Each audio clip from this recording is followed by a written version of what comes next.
Right మరో breaking చూస్తున్నాం. Janasena high command నియమించిన కమిటీ ముందు విచారణకు హాజరయ్యారు కోడూరు ఎమ్మెల్యే అరవ శ్రీధర్. అర్ధాంతరంగా బయటకు వెళ్లిపోయారు ఆయన. తనపై వచ్చిన ఆరోపణలపై కమిటీ నివేదిక తర్వాత మాట్లాడతానంటూ హడావిడిగా వెళ్లిపోయారు. అటు కమిటీ విచారణ కూడా ముగిసినట్టుగా తెలుస్తోంది.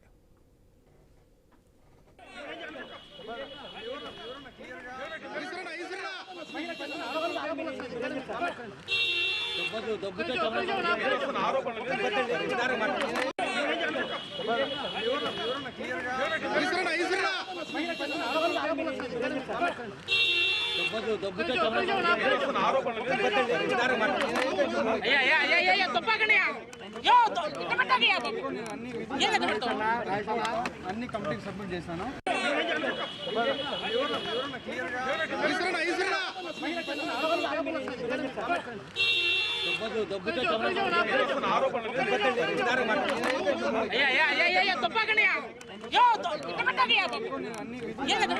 జనసేన హైకమాండ్ నియమించిన కమిటీ ముందు విచారణకు హాజరయ్యారు కోడూరు ఎమ్మెల్యే అరవ శ్రీధర్. విచారణకు సంబంధించిన డీటెయిల్స్ అందించేందుకు ప్రసాద్ శర్మ జాయిన్ అవుతున్నారు.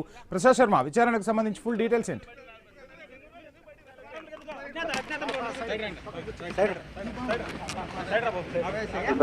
హైకమాండ్ నిర్మించినటువంటి కమిటీ ముందు హాజరయ్యారు. తర్వాత తను వస్తూ తన వెంట కొన్ని ఆధారాలు, ఒక ఫైల్ కూడా తీసుకురావడం జరిగింది. తాను చెబుతున్న ప్రకారం చూస్తే మొత్తం తను ఈ ఆరోపణలకు సంబంధించినటువంటి పూర్తి వివరాలు కమిటీ ముందు ఉంచాను.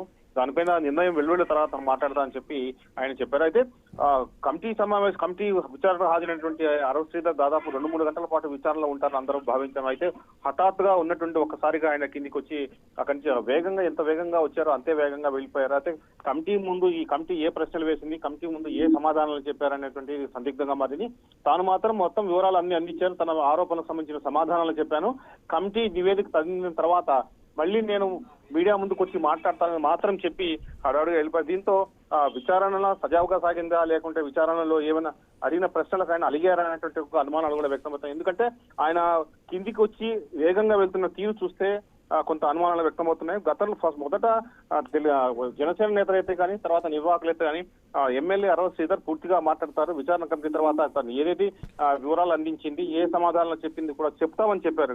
కానీ అవేవి చెప్పకుండా, ఏమి మాట్లాడకుండానే హడావుడిగా వెళ్ళడం వాళ్ళు అనుమానం దాటిస్తూ ఉంది. అలాగే ఉదయం నుంచి కూడా ఇదైతే ఎమ్మెల్యే అరవ శ్రీధర్ వచ్చినటువంటి ఆరోపణల మీద విచారణ కమిటీ ఉత్కంఠంగా సాగుతున్నటువంటి సందర్భంలో ఎమ్మెల్యే వ్యవహరించిన తీరు కొంచెం వివాదాస్పదం అవుతుంది.